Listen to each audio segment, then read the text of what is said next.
Hi there. Today we're going to be installing the new Empower AI Assistant. So first thing you want to do is come to your email, which gives you the information about it, and you want to click here to download the install files.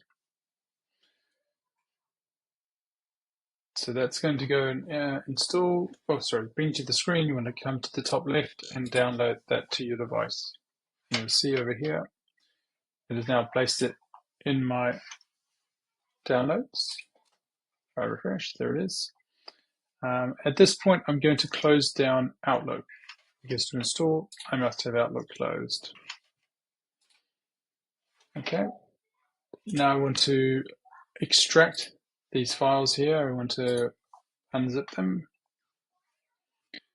And that's great. Now, so when you want to run the installation, you must, with this exe, you must have the payload folder in the same location or else the installation will fail. So just double click to run.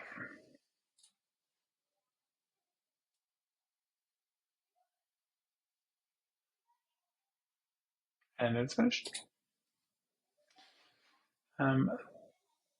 The most likely cause of error on installation would be if you don't extract the files within the downloads and have the payload in the same folder as the exe.